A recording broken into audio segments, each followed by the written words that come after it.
Yo, what's up? Ako nga pala si Cyberflex at ito ang 10 sekreto. Nagsumbong sa akin si Lil Sisa. Niyaya mo daw siya ng inuman, so medyo lasing na, pasimple mong hinuan. Yun ang mga invento. Ang invento. Na ibinulgar Lahat ng kababuyan mo ay aking ilalantad na. sa Flip Top. Unyag na lahat ng sikreto nyo! Salamat kay Smaglas.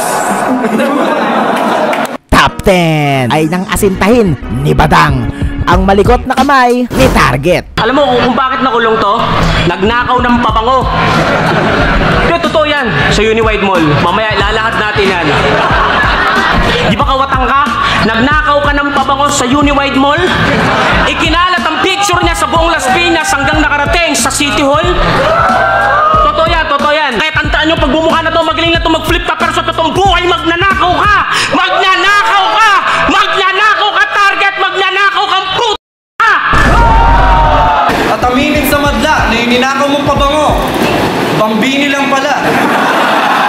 Well, nakaisa man si Badang ay mukhang kakailanganin niya rin ng pabango dahil sa ating top 9 ay lumabas din ang kanyang baho ng pasingawin nito ni Zaito. Yung babae, hindi na ako mabanggit ang pangalan. Sa Wawawi, dating tao ni Kuya Willie, nyak niya sa taxi. Porkit rapper ka, ibig sabihin makukuha mo na. Lagay mo rin sa mukha, Badang. Nako, ingat mga girls, mabilis din ang kamay niyan, parang ating top 8. At yan ay nang ibulgar ni Aklas ang lihim na mahika ni Abra. Naalala mo 2012? Nasa Davao tayo. Inubos mo yung wala ko.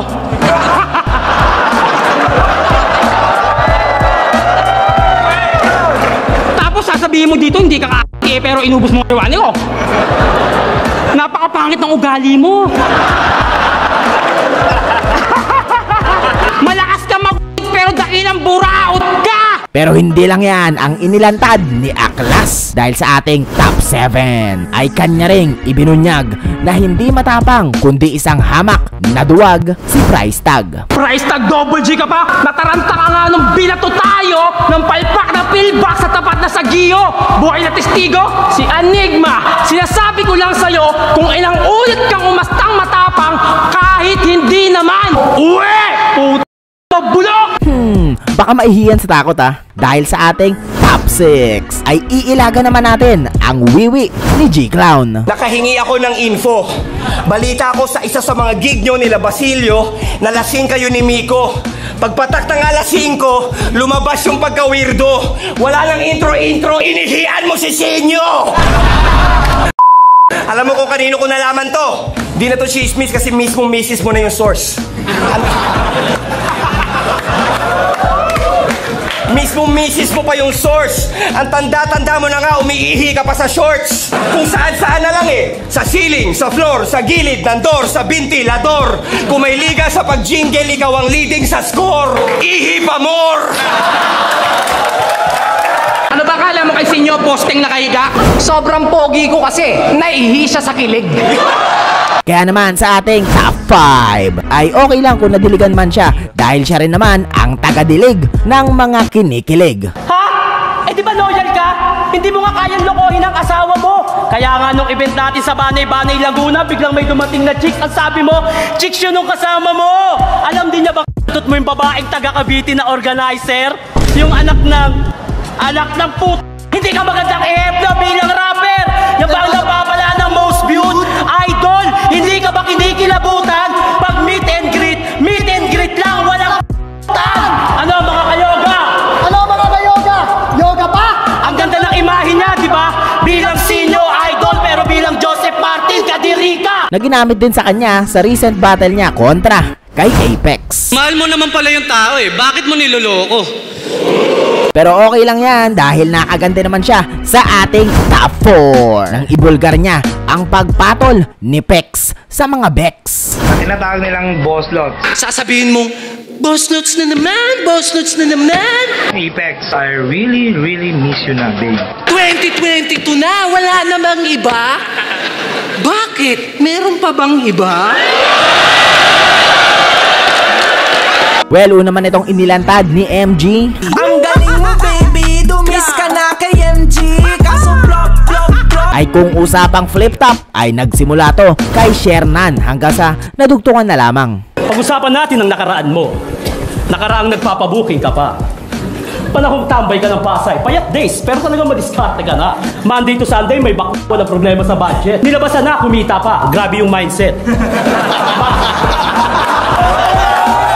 Magaling ka daw sa kama.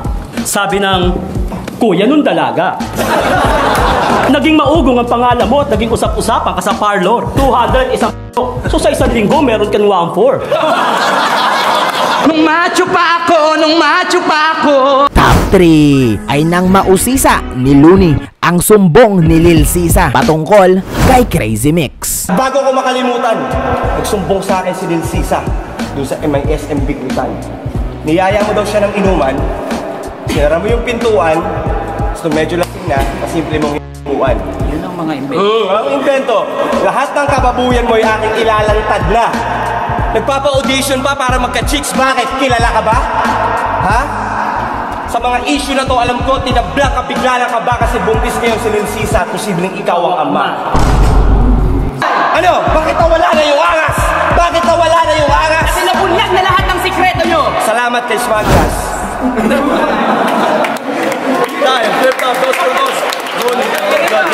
Well, si Smaglas man ang nagbuklat ay kay Smaglas din magwawakas. Dahil sa ating top 2 ay inungkat lang naman nila ni Shei ang lihim na Cocomelon ni Marlon at Hi-C. Di niyan maiiwasang masaktan kasi the truth hurts. Sample. Si Lonnie, dahil sa at Hi-C, merong video. Itong pinagkakalat kung kani-kanino. Ang testigo si Crazy Mix at Basilio. Di mo asawa ng iba kung kaibigan ka talaga. Hindi mo na nga dapat ginawa, ipinagmamalaki mo pa. Mahiya ka naman po, inaasar mong baboy si Crazy Mix, eh mas baboy ka sa kanya.